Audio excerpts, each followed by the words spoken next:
This is a Ronnie rig, and I go so far to say it's probably the most popular pop-up presentation today, or at least for the last few years anyway. So unless you've been living under a rock, you'll have seen these, used these, or seen someone using them because they are so popular, and for good reason. They're effective, an easy pop-up presentation to tie up, they reset nicely, and you can fish them pretty much anywhere. So in this video, I'm going to show you how to tie them up really quickly, especially as we'll be using the Gemini Tidy Booms. So this one is a 5.5-inch Tidy Boom. They're also available in a 7-inch and a 9-inch, and they come in packs of 3 like this. These ones are the Ronnie rigs with spinner swivel, so that's the swivel at the very end of them. But all of the Tidy Booms are made from the same material, 100% fluorocarbon. I think it has a refractive rate of something like 1.42, which in basic terms is the similar or pretty much exactly the same as water's refractive index. So once these are in water, they are next to invisible.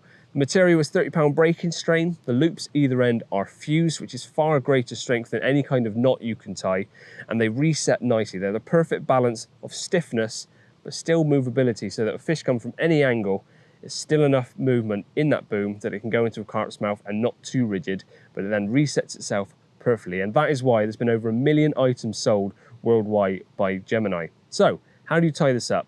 Really, really simple. Start with, get the boom you chose. I'm going to go with a 5.5-inch one. I said in the previous video, which was the hinge stiff rig. If you haven't seen that one, go back and watch it. That's another pop-up presentation that's a bit higher off the deck, and I go through the sort of situations you'd use one of those. But I do like to keep my rigs fairly short. But of course, depending on what you're fishing over, whether it's slightly weedy or you just like a longer rig, that's when you choose your different lengths. Pull one of these out the packet. They come presented really nicely and kept straight in packaging, so there's no risk of them being kinked when you get them out the packet. Take off the little bits of transportation glue which keeps them held in place, and as quick as that we have a boom section ready to go. So no need to tie anything up. If you're an angler that likes to get going quickly, don't really enjoy tying up rigs, but you want something that's foolproof and going to work for you and ready to go and have all your rigs the same length every single time, that's where a Tidy Boom comes in, because that is ready to go and super strong. Next up, you need to get your chosen hook, which for most cases a nice curved shank, something with slightly large gape. Hook choice is down to personal preference, but I'm going to be using a size 4 curved shank type hook for today. Super sharp, so trying to trick myself. And that's going to be attached to the swivel one end. But to hold that in place, we need to use either shrink tube, or in this case, I'm going to be using a little sleeve, a dedicated Ronnie rig sleeve, which makes it really easy for me to change the hook. If it dings at any point, I can change the hook nice and easily, because these booms are going to outlive a hook pretty much every single time. So there's my hook, but a couple of other things that we need for bait presentation is going to be either a hook ring swivel with a screw, or a micro hook ring swivel, which I'm going to use today. So I'm going to be flossing on my baits to get one of those out. Try not to drop it, and hope bite doesn't happen anytime soon, because otherwise this is all going to go flying. I have had one already today, so it's not going to be a blank, which is always nice when I'm out filming. So there we have my hook, and then the hook ring swivel, which is what I'm going to attach my bait on. So I'll slide that on first. And then I've also got a hook bead, which needs to follow on. These ones have a little bored hole already, so it makes it nice and easy to slide them on. And that is what stops the hook ring swivel from flying off the hook, of course. You can position this bead where you want, depending on where you want the pop-up to sit when it's actually in use. There we are, we have the swivel on and the bead on, stopping that swivel from coming off. We're nearly there, to be honest. Next up, this is where you would add a little bit of shrink tube into the hook, which will secure it onto the swivel. But in this case, as I said, I'm going to be using a dedicated Ronnie rig sleeve so that I can change the hooks at any point. These actually slide over the eye of the hook quite easily, but if you find that you can't get your tubing or anything over the eye, that goes on before the swivel and the bead. Just moisten the eye to make it a little bit easier. Push that on, and there we go. We have that little sleeve on the hook like so. This is when we now need to attach it to the swivel of the boom. Now this, again, is one of those debates, which way round do you have the swivel facing? Do you have the eye in, or the gape in, or the gape out? I like to have the gape facing out.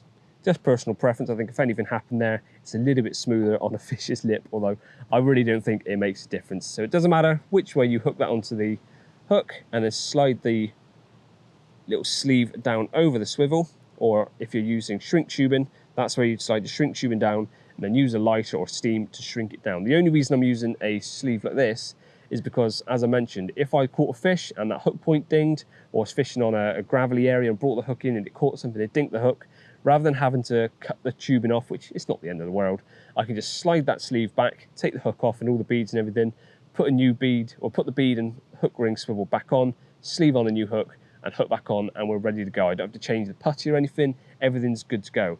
That is pretty much the bulk of the rig done. Now we just need to add our hook bait.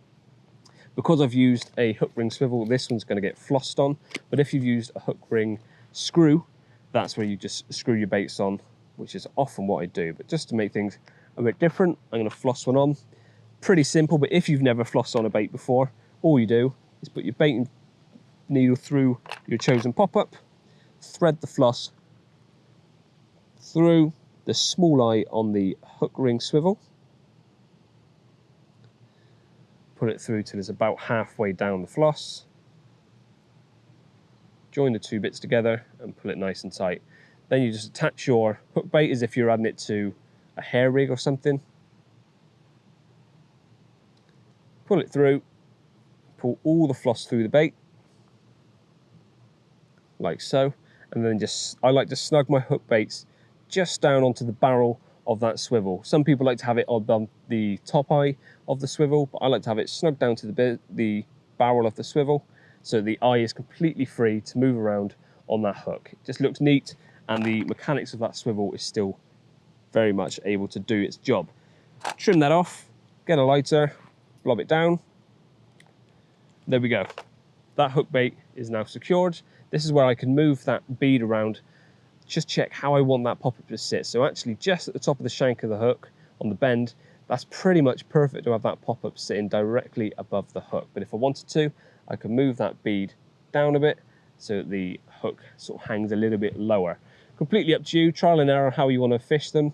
And how I've got that used with the little sleeve, I can also change the aggressiveness of where that exits the swivel. So that is the rig finished. The last thing to do, if you're using a really buoyant pop-up and that's not weighty enough, get a little bit of putty. And again, just like when I was talking about the hinge stiff rig, where you put the putty is open to interpretation, is open to personal preference, whether you put that round the swivel.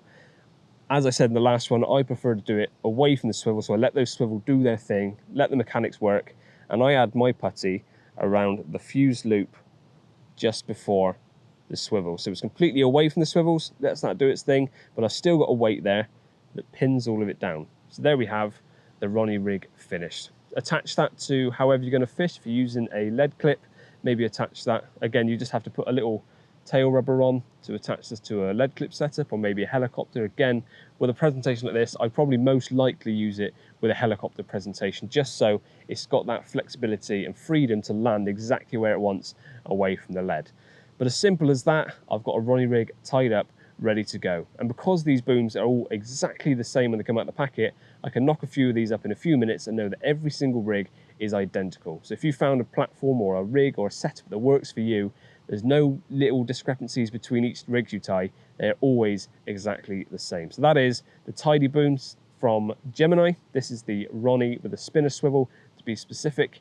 And again, this comes in at £4.9, or starting from £4.9p for a set of 3, available in either 5.5 inch, 7 inch, or 9 inch. For more information on these and all the other booms that are available, either make sure you subscribe to us to start with, because we're doing a whole series on these once a month at the moment. Previous one was the hinge stiff. This is the Ronnie rig, and you'll have to stay tuned for what next month's is. But that is the Ronnie rig done. Cheers for watching, and I'll see you again soon.